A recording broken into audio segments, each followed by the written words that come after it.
네, 최근 금리 인상으로 부동산 가격 하락 가능성에 대한 부동산 사기 등에 대한 사회적 우려가 늘고 있습니다. 이 갭 투자자와 분양업자가 공모해서 보증금을 부풀리는 전세 사기나 또 아파트 분양권을 판매한다고 속여서 계약금을 가로채는 등 각종 사기 수법이 횡행하고 있습니다.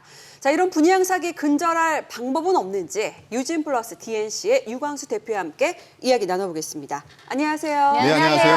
반갑습니다. 네, 어서 오십시오. 자, 최근 많이 일어나는 분양권 사기 유형 어떤 것들이 있나요? 보통 아파트하고 상가로 나누어서 이렇게 말씀드릴 수 있는데 네. 아파트 같은 경우에는 요즘 분양 가격이 오르고 있고 또 그러다 보니까 이중 계약 이런 게 특히 문제가 되고 있어요. 예. 그러니까 분양 사기 중에서도 아파트 같은 경우 이중 계약을 특히 조심해야 되고 네. 또는 한 사람이 분양받아서 여러 명한테 이렇게 분양하는 경우가 있는데 이런 경우도 상당히 조심해야 되는데 중요한 거는 계약서를 철저하게 읽어보는 게 제일 중요하다고 봅니다. 그렇군요. 아무래도 큰 돈이 들어가는 만큼 이런 일이 발생하면 안 되겠다라는 생각이 드는데요. 네네. 상가의 경우에도 분양 사기가 이루어지는 경우가 또 종종 있다고 하더라고요. 그렇죠. 상가가 가장 많아요, 사실은 아파트보다. 상가 같은 경우에는 대부분이 이제 안정된 월세, 수익을 목적으로 이제 분양을 받아요. 네. 근데 선임대 목적으로 선임대를 해주겠다 이런 조건으로 이제 분양을 하는데 사실 그게 또 분양 후에 나중에 그 선임대가 제대로 이행 안 되는 경우가 있어요. 네. 이럴 때는 본인이 좀 손해를 많이 보게 돼요. 그다음에 하나들은 선임대 계약서라는 게 있어가지고 아예 선임대가 실제 되어 있는 경우가 있어요. 계약서가 진짜 작성이 돼 있어요, 가보면. 네. 이럴 경우에는 계약서를 보고 선임대가 확정돼 있으니까 계약을 하는 경우가 있는데 이럴 경우에도 정말 조심해야 되는 게 뭐냐면은 임대는 되어 있지만은 나중에 계약을 하고 등기를 하고 난 뒤에 이분이 임차관이 진짜 들어와요. 들어와서 영업하다가 1년이 안 돼서 그만두게 돼요. 네. 이렇게 되면은 계약자는 약속을 지킨 거죠. 그쵸. 또 시행사에서 약속을 지킨 거죠. 예. 이렇게 되니까 피해자는 누가 되는 거예요? 당장 계약서만 보고 계약을 했다가 나중에 계약은 이행됐지만은 실제로 그게 상당히 유지기간이 짧아버리면은 네. 상당히 피해를 받게 되는 거예요. 그래서 선임대가 되어 있다 하더라도 또는 임대 계약이 되어 있다 하더라도 조그마한 그 특약 사항이라든가 또 계약자를 직접 만나서 또 조건부터 자세히 보고 네. 이렇게 해야 방지가 가능한데 저 같은 경우에는 2중, 3중 확인을 해야 돼요. 임대 계약되어 있다 하더라도 이런 거는 계약서 원본이나 특약 사항 자세히 읽어보는 게 더 정확하게 피해 사례를 줄일 수 있다고 봅니다. 네, 맞아요. 신중하게 알아보고 꼼꼼히 확인해 봐야 할 것 같다라는 생각이 드는데요. 네. 이런 사기를 피할 수 있는 예방법들이 혹시 있으면 알려주세요. 제가 아까 그 임대에 대해서도 말씀드렸는데 임대 같은 게 조금 더 말씀드리면은 임대가 선임대도 있고 나중에 임대 계약서라는 것도 있는데 어떤 데는 보면은 프랜차이즈가 들어오는 경우도 있어요. 네. 이럴 때는 월세가 높게 제시를 하죠. 이럴 경우에도 마찬가지로 터무니없는 분양 가격인데 프랜차이즈라는 거 믿고 임대를 계약하게 분양을 계약하게 되는데 이런 경우에도 프랜차이즈 본사랑이랑 정확하게 계약되어 있는 것도 확인해야 되고요. 네. 피해 예방법으로는 주로 이제 그 특약 사항을 꼼꼼히 읽어봐야 돼요. 네. 특약 사항이 보통 분양 계약서라는 걸 보게 되면은 네. 공정거래위원회에서 발행하는 그 표준 계약서가 있어요, 사실은. 대부분이 그 표준 계약서를 써요. 네. 근데 표준 계약서에 약관에 문제가 있는 거는 나중에 항소를 하거나 하게 되면 거의 다 이겨요. 왜냐하면 판례가 많기 때문에. 네. 근데 특약 사항은 개인 대 개인이 맺은 거기 때문에 네. 그 특약 사항은 정말 잘 읽어보셔야 돼요. 그래서 제가 말씀드리고 싶은 거는 그런 피해를 예방하려면은 계약서에 되어 있는 그 특약 사항 아하. 이 부분을 자세하게 기록을 해야 되고 또 기록되어 있다면 본인이 한 번 더 확인해야 되고 필요한 거 있으면 본인이 거기다 삽입을 해야 돼요. 그렇게 해서 계약할 당시에 계약서의 특약 사항을 반드시 좀 읽어보는 것도 사례가 될 수 있다. 저는 이렇게 생각해요. 예, 뭐 근데 이거는 분양을 실제로 받은 경우고 분양권도 거래가 활발히 되잖아요. 자, 이 경우에도 그러면 사기 피해를 예방하기 위해서 거래 전에 유의해야 할 사항이 뭐가 있을까요?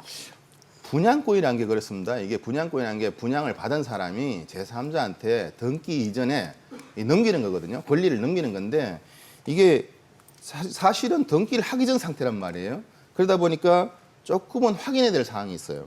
그런 경우에는 제일 많이 이제 그 위험한 사기가 벌어지는 게 복사본을 가지고 온다든가 또는 뭐 분양 계약서를 위조를 한다든가 이런 경우에 상당히 위험한데 사실 알아볼 방법이 별로 없어요. 워낙 정교하기 때문에. 그렇기 때문에 반드시 원본을 요구하는데 이 원본도 네. 확인할 수가 없을 때는 분양사나 시행사에 찾아가서 그 권리자가 맞는지 이렇게 확인하는 게 더 중요합니다. 그리고 이제 한 개 그 분양을 여러 사람에게 이렇게 매도하는 경우가 있어요. 네. 이 분양권은. 이럴 때도 마찬가지로 이 사람이 정확한 계약서를 원본 당연히 확인해야 되겠죠.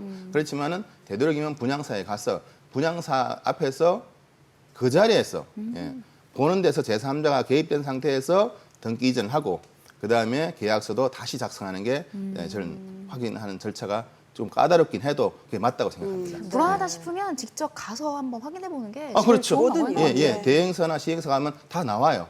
그대로 확인하고 그리고 승계받는 게 제일 안전하죠. 예, 네. 맞습니다. 예. 많은 분양 투자자가 분양 대행사를 찾아서 분양사의 상담을 받고 또 투자를 진행하잖아요. 네. 이 과정에서도 못된 마음을 먹은 업체의 경우에 마음 먹고 또 사기를 치는 경우가 있던데 이를 예방하기 위해서 투자자들이 최소한 이것만큼은 주의해야 한다라는 게 있다면 어떤 게 있을까요? 분양하시는 분들이 보면은 이제 설명을 잘 해요. 네. 잘 하지만은 이 분양하시는 분들이 주로 입문하셔서 이 명함하고 실제 신분하고 차이가 나는 경우가 있어요. 오, 그런가요? 아, 예, 그럴 수 있습니다. 그러니까 명함하고 실제 어머나.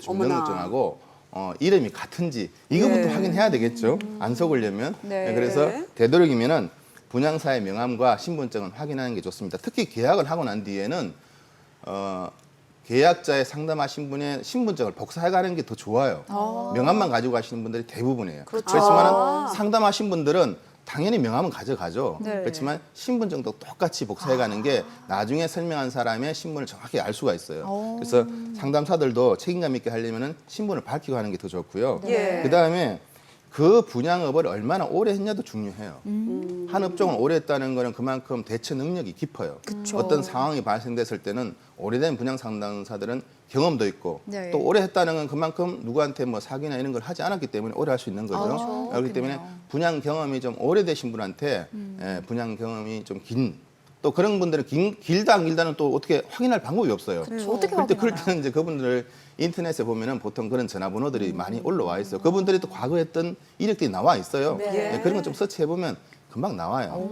그리고 그 방문했을 때 손님이 고객이 이제 분양 사무실 방문했을 때 되도록이면 상담사를 본인이 정하는 것도 괜찮아요. 어떻게 아. 정하나요? 그러니까 뭐 예를 들어서 어떤 랜덤으로 사실은 분양 사무실에서는 상담을 해요. 네. 다음 사람 이렇게 해서 상담을 하는데 네. 되도록이면 본인이 원하는 사람을 요구할 수도 있어요. 아, 지정할 수도 예, 있나요? 제가 가서 저는 경력이 한 5년 된 이상 하신 분 구체적으로 또는 뭐 일쪽에서 좀 분양 계통에서 5년, 7년 이렇게 오래 하신 분한테 상담받고 싶습니다. 이랬을 때는 그분이 정보의 깊이가 좀 더 깊거든요. 그렇겠죠. 아무래도 2, 3년 된 사람들은 정보가 아무래도 좀 약해요.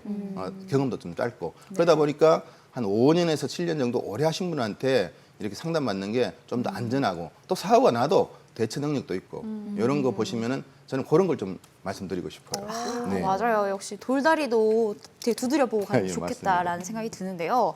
이런 피해를 예방하기 위해서 또 어떤 제도적 방침들이 필요하다 뭐 이런 게 있을까요?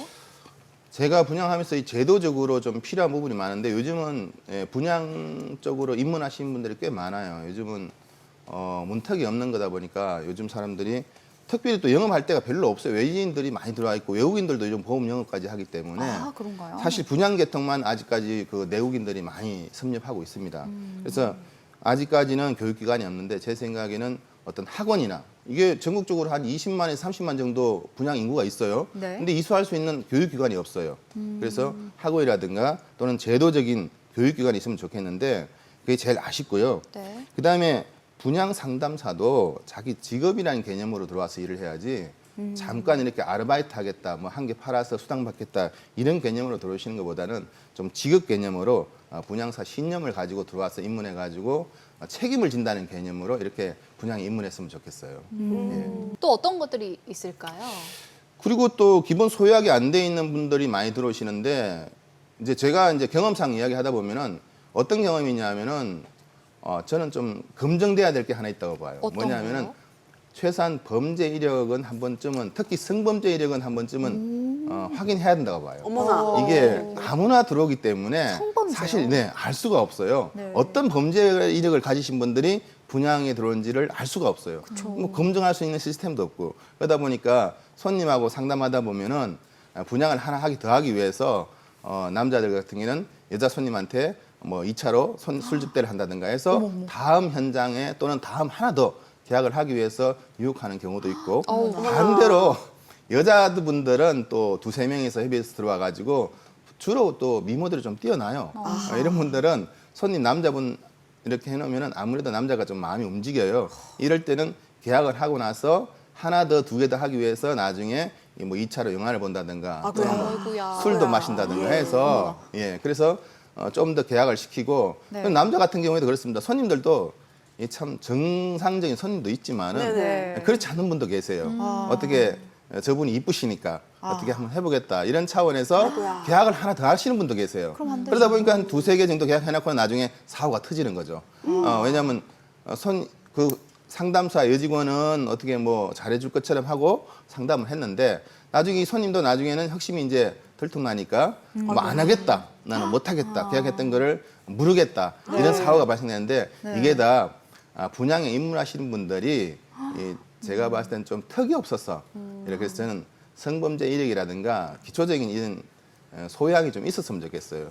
이게 통이 상당히 그런 게 좀 다는 그렇지는 않지만은 좀 그런 부분이 있습니다. 사실. 예. 중요하겠네요. 정말 이런 피해를 예방하기 위해서 제도적으로 보완이 좀 됐으면 좋겠다라는 생각이 드는데요. 네. 여태까지 예방법을 알아봤다면 알짜 분양 고르는 법도 좀 궁금하거든요.